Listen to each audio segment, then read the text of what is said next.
Oh, he died? Oh, shit. That means I can go around there to the Jacksonville and play around there. Because the promoter, such and such, Mr. Man, he didn't kick the bucket. So that means everything is free and clear. Hello, Black Hole.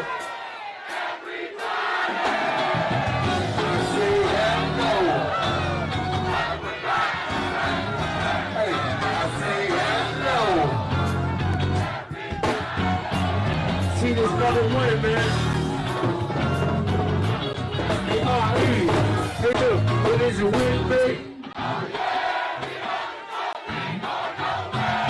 What is your win, babe? What is your win, babe? Well, hello there, love bugs. Hello there, Bellas. If you have not already done so, please remember to like, share to Facebook, subscribe, and visit uptopbeauty.com. Today's looky would be our JT RZA shades. Ooh. And if you are not, I am giving a part of our book club, please hit the Patreon link below and or the join button here on the YouTube. And for a small monthly fee of $5, you babies, yes, you can be privy to all the shenanigans before I am feeling myself. I'm so sorry. The YouTube gets it if the YouTube gets it. Now, let's continue to talk about the Bobby Womack. Y'all, we're going to be wrapping this up next Friday, not this Friday. Y'all ain't going to get no video this Friday because I'm still recovering from whatever it was that I had. It was viral, child. Please make sure you guys still wear your mask because the cooties is still out here. Now, I don't know what cootie it was that I got, but baby, that thing was a monster. You hear me? This is the first time I've been able to be on camera in, damn, a while. Like I was saying, next Friday, not this Friday, no video this Friday. Next Friday will be our Bobby Womack Q&A hosted by the beautiful Wit. Okay, it will be next Friday, I want to say at 8:30. Let's get to it. Okay, we back with the thickies, okay? And I neglected to mention the animal print turban. You can get that around there to the Up Top Beauty also. Okay, but we back with the thickies now, okay, because I need to be able to see. I tried to calm her down, but felt like a fraud. I pleaded with her. I explained about the depression Harry's death had dropped me in, and how I couldn't face going on the road. I had to do it. I had no other way out. She got on the phone to George and told him I was faking my blindness. I could hear them. Yes, he can see. No, he's not blind. It's all a scam. It was embarrassing. I told George the same I told his wife and tried to convince him that the blindness wasn't a plot to lure Kathy to Hawaii. I don't think you needed to lure Kathy to Hawaii because, like I said, everything about that sounds like, Gorgeous George was pimping his wife. His wife was his bottom bitch because what man, y'all tell me, okay, what man or woman would send their mate that they love out on a trip to Hawaii with the Bobby Womack? Bobby Womack is the worst nigga in the world. He he conveniently put his pickle inside of Sam Cooke's wife, his mentor's wife. Why would you send your wife to Hawaii with Bobby the Womack? That nigga is treachery itself. It was embarrassing. I told George the same I told his wife and tried to convince him that the blindness wasn't a plot to lure Kathy to Hawaii and that, no, I hadn't touched her. It's the God's truth.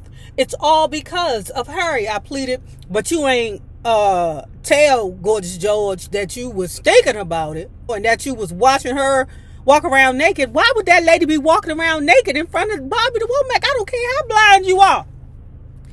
George was cool. Of course he was cool. Of course George was cool. Because he knew what he sent his wife out there to do. George was cool. And matter of fact, hold on. George, why didn't you go with your wife Kathy to the Hawaii? That's boggling. He told me to slow down, relax. So I ironed it out, at least with George and his wife, and we got on with the vacation. However, Dr. Shovak then got in on the act. He spotted us on the beach. That would have been okay, but at the same time, I was chasing down the sand and splashing through the surf. I tossed away my white stick and shed my bandages as I ran along the sand like the invisible man unwrapping his head. The guy the record company had hired saw it all. He got on the blower to LA and reported in. I'd been charging the whole trip to United Artists. Anything you want. Champagne. Oh, put it on the tab. Dinner. Charge it. A new outfit. Charge it. The company will pay. Jury. Yeah, we got to have jury. We'd only been there a week and the bill was already around $30,000. Ooh. Bobby Womack is the devil. When we got back to the hotel after our frolic on the beach, the hotel receptionist had a message for me from the label. It read something like, Mr. Womack, all your funds have been cut off. There is a plane back to LA tonight. Get your butt on it. Man, I'd been rumbled. I tried arguing, but the hotel people said they were just doing their job. And their job was to cut everything off and get me on the next plane out of there. The jig is up. The jig is up, Bobby. That blind shit ain't working no more for you. So that was it. We had to go home and I had to face the music with the record company. I caught a lot of flack for pulling that stunt. The record company thought I was crazy and I had to turn the whole thing around without the press finding out or my career was over. Hell yeah. See, one thing about Bobby, he's very reckless, very much so. The plan was for me to claim I'd gone back into the hospital and had been treated successfully. But some of the promoters on those canceled gigs must have got wind of the whole shaky deal. A bunch of them clubbed together and threatened to sue me for breach of contract. They made it plain that if I ever set foot in their town, they would serve papers on me. It got so bad that he had to go around there to England, Germany, and France to get his money because nobody would mess with him. Okay? So if you don't know, a lot of these gigs, whether big or small, are organized by promoters, some of them being janky, okay? But they're organized by promoters. And if you don't have promoters reaching out to you to say, hey, I want you to come to New Orleans, you know, the deal is this, you get this much money, that much money, you do some extra rounds, run around, talk to people, I give you an extra more money, blah, blah, blah, then there will be no gig. So if you have promoters that won't work with you, because your name is mud, like that's kind of what happened with Mickey Howard. I love Mickey Howard. I am so glad that she recovered, okay? Aretha Franklin, well, I can't say it with Aretha Franklin because no matter what she did, how many shows she canceled on, them peoples was still trying to get her there. But some artists' name be mud and it circulates through the promoters around. And then if you get a bad name out there, won't nobody get you. Okay, so now he got to go across seas to make his money. It was a while before I could get back into the States. Several years before the problem really went away, I asked my manager, hey, is Mr. So-and-so still around? He died. Ooh, he's dead? Oh, he died. Oh, shit. That means I can go around there to the Jacksonville and play around there. Because the promoter, such and such, Mr. Man, he didn't kick the bucket. So that means everything is free and clear. And what about Mr. Yeah. He's still around. He's still promoting. Okay, can't go around there to the Reno no more. Can't go there. That nigga's still alive. I'm going to have to wait till he either die or go to jail. Finally, I did one show in Arizona, and I was signing some autographs at a record store, and one of the promoters was waiting in line. He obviously hadn't died. I tried to play it cool. I said, hey, man, Willie, hey, you get some free tickets and dinner is on me tonight, okay? Child, Willie was like, free tickets? Dinner? Okay, I'll see you later. Time heals all wounds. He must have got tired of waiting to hit me with the rip because he never served it. He told me my luck was in and then had that dinner. I had to get back to recording, but I had an idea about that too. I wanted to cut a country and western album. United Artists didn't understand it. They didn't want it. either. They told me I wasn't a country western singer.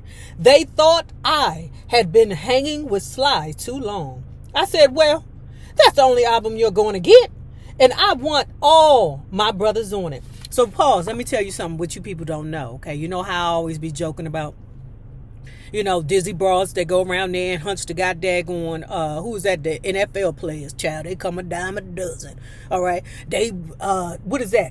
Break a pinky toe, cut, contracts dead. You won't never see them niggas work again. So what I say, and what I highly recommend is for you hussies to go around there if you thought, and if that's your aspirations to, seek out an athlete, go around there. You get you a old NBA player, somebody that play golf, maybe tennis, okay?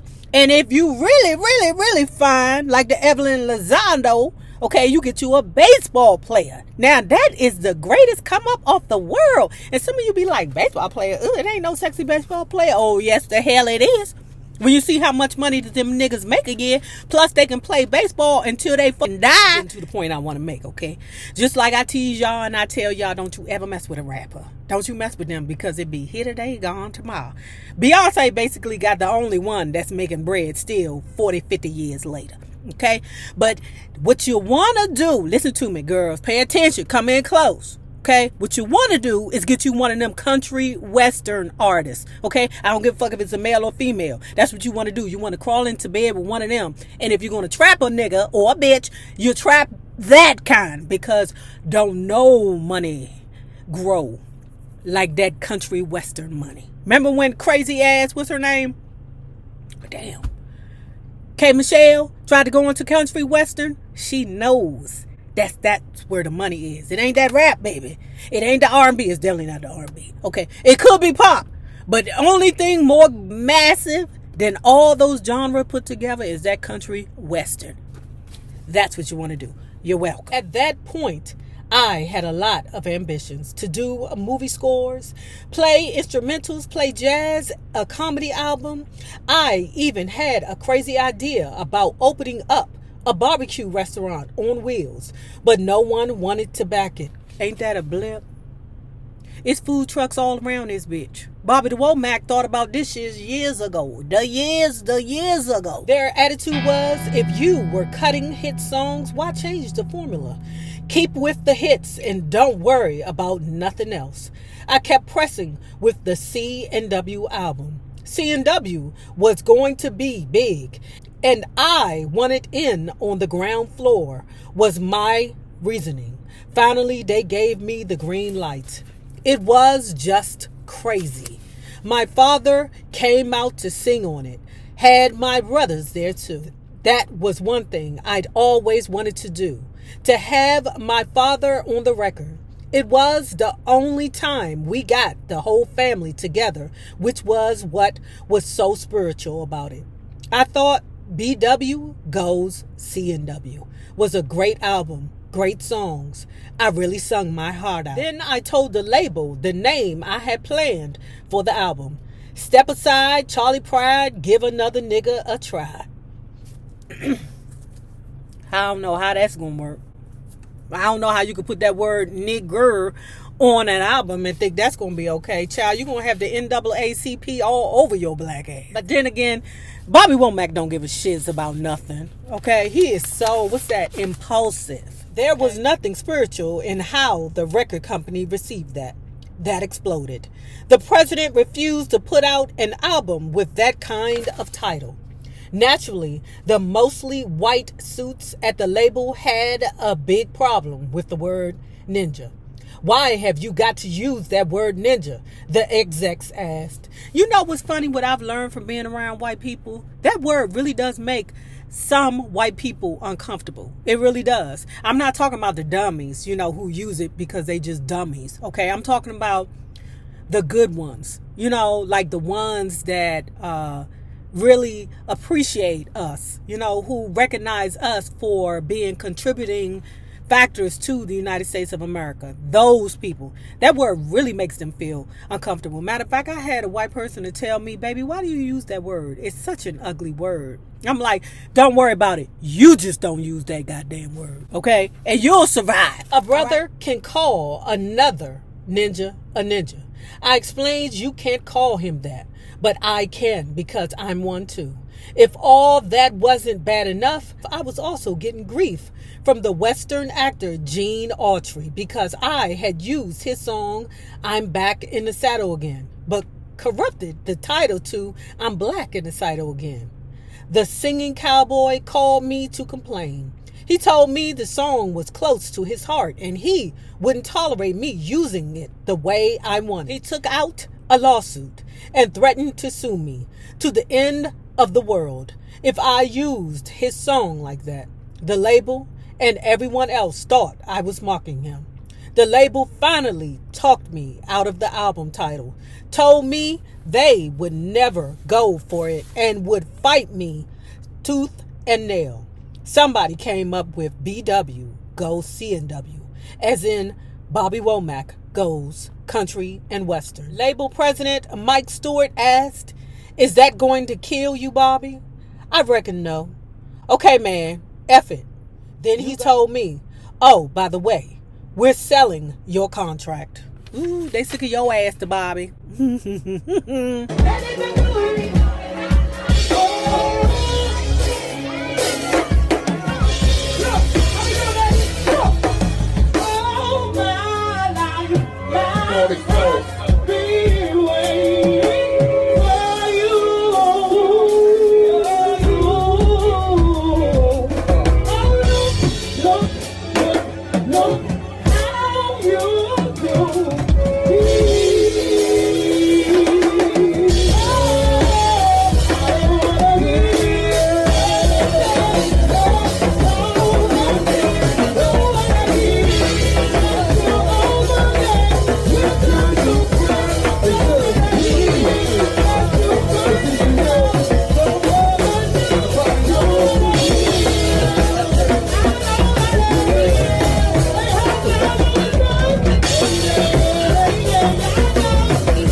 If you have not already done so, please remember to like, share to Facebook, subscribe, and visit uptopbeauty.com for these JT RZA shades and this animal print turban. I know you love this combination. I do too. Now, remember this. The same people that you meet on the way up will always be the same people that you meet on the way down. My naysayers, my patron loves you babies. Y'all better have a good one. Peace.